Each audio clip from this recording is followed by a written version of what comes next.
Hi, and welcome back to the Storytelling Podcast, your cozy corner for captivating tales.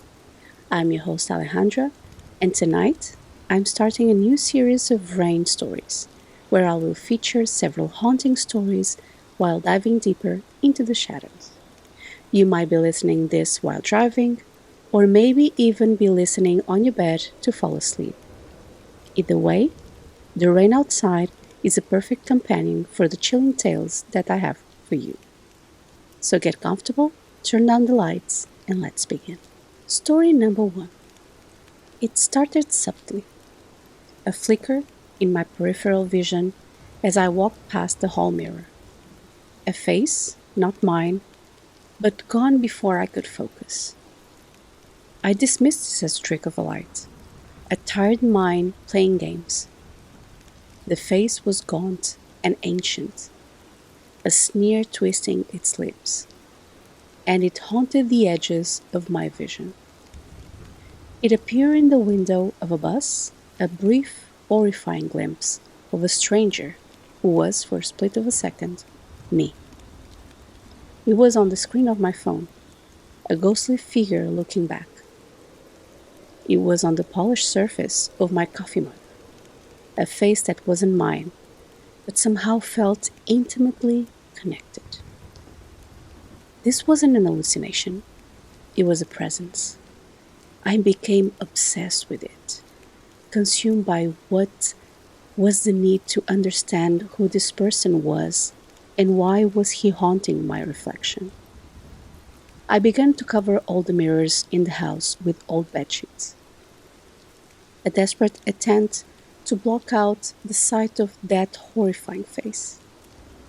My life became an endless exercise in avoiding shiny surfaces.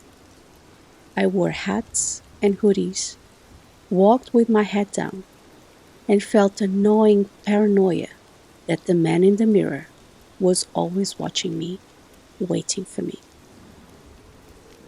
My friends and family noticed my strange behavior.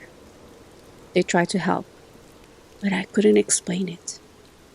How could I tell them that a phantom was stealing my reflection? One night, a terrible storm raged outside. Rain lashed against the window panes as I stood staring into the darkness, my own face faintly reflected in the glass. And for a moment, I saw only myself, pale, terrified. But then, a flash of lightning illuminated the room. The face in the glass wasn't mine anymore. It was the man from the mirror, and he wasn't a reflection. He was grinning, his hand pressed against my glass, his bony fingers pushing through the surface, reaching for me. I screamed, stumbling back as the glass cracked under his touch.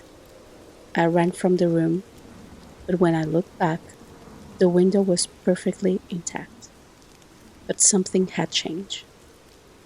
The morning, when I looked into my own eyes and the polished surface of a spoon, I didn't see my own reflection anymore. All I saw was him staring back at me from within. That's a story that makes you question what you really see when you look at yourself. Our second tale is a classic urban legend with a modern twist. Let's talk about the last train home. The office was a graveyard of silent keyboards and flickering screens. I was the last one there, and the city felt like it was holding its breath. The last subway train was my only way home.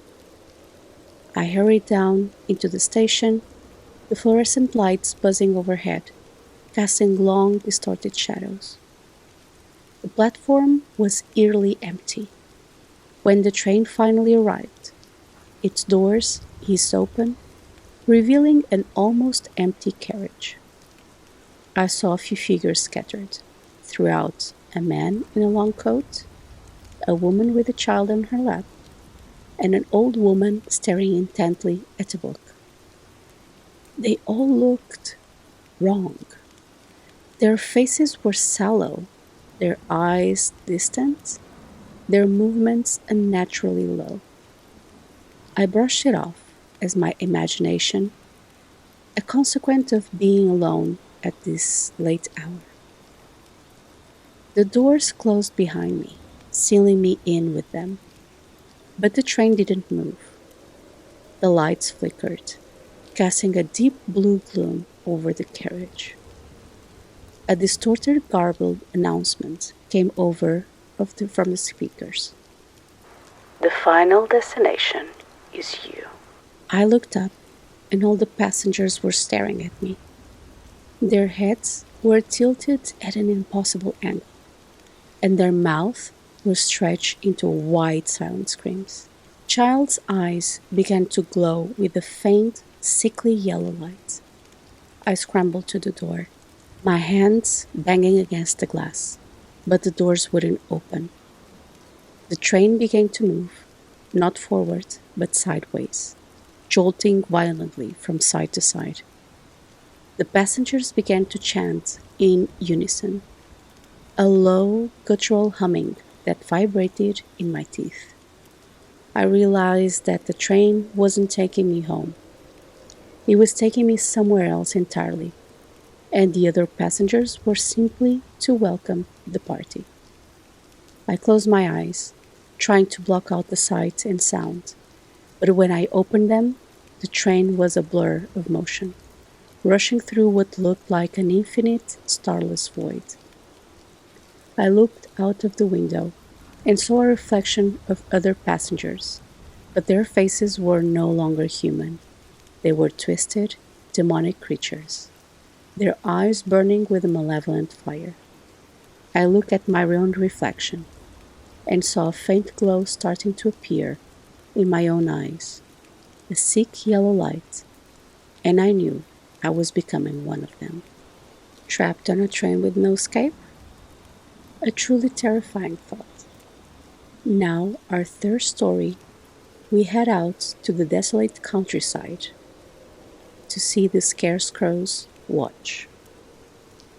We bought the old farmhouse because we wanted to escape the city. It was perfect, surrounded by cornfields that stretched out to the horizon. The only oddity was the scarecrow. It stood in the middle of the field, directly opposite our bedroom window, its burlap head tilted, its straw arms outstretched. We laughed about it at first, calling out our neighbor, but soon the laughter stopped. The first few nights, we were sure the scarecrow had moved. We'd go to bed with it facing east and wake up to find it facing our window. Its sackcloth had tilted as if it was listening. We tried to move it, but it was cemented into the ground, unmovable. As the days passed, our paranoia grew. It felt like a constant presence, a watchful eye in the darkness. We started to close the curtains at night, but we still feel its gaze on us, a cold, prickly feeling on the back of our necks. My partner, a rational man, started to get angry. He insisted it was just our minds playing tricks on us, but I knew better.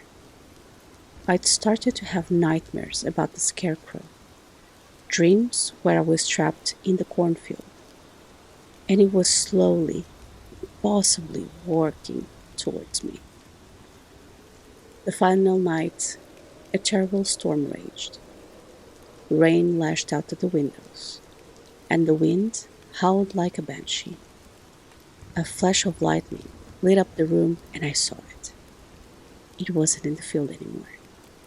It was standing directly outside our window, its burlap face pressed against the glass, its eyes too dark, empty holes staring straight into mine. Its straw arms, which had been stretched out in a T shape, were now bent, its hands pressed against the glass. I screamed, and my partner ran to the window. He looked out and saw nothing. He told me it was all in my head, but I knew it wasn't. The next morning, the scarecrow was gone from the field. In its place, where its wooden post had been, was a freshly dug patch of mud, and on the doormat outside, we found a single, solitary stalk of corn.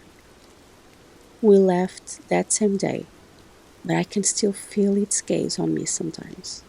In the quiet moments, a cold, prickly feelings on the back of my neck. The things that we don't understand can often be the most frightening. Our final story for tonight is a cautionary tale about curiosity and what you find when you go looking for things that should remain hidden.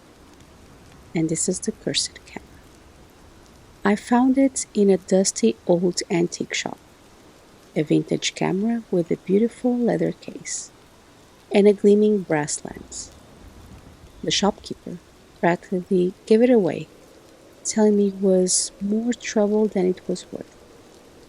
I laughed at his superstition. I was a photographer, and this was a fight. I started taking pictures with it.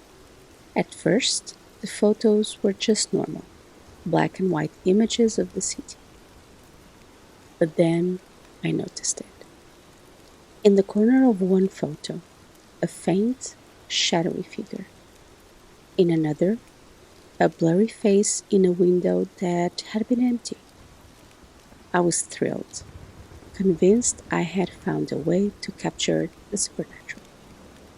I started taking pictures from everywhere, in graveyards, in old abandoned buildings, in my own house. The figures became clearer with each photo. They were ghosts, twisted and distorted, lurking in the shadows of my pictures. My friends saw the photos and were horrified, but I couldn't stop. I was addicted to the thrill of capturing what no one else could see. Then I took a photo of myself. When the photo developed, my blood ran cold. Standing directly behind me was a gaunt figure, its hands resting on my shoulder. I could almost feel the coldness of its touch. I threw the camera away, but it was too late. The next photo I took on a normal digital camera showed the figure closer. The next, closer still. It was a race against time, a countdown to when the figure would finally be a part of me. The last photo I took was of my own reflection in the bathroom mirror. The ghostly figure was no longer behind me, it was inside me. Its shadowy face staring out from my own eyes, its hands reaching for the camera, its voice echoing in my head, telling me to take more pictures, to find more of them, to bring them all into the light. I am a photographer, and this is my curse.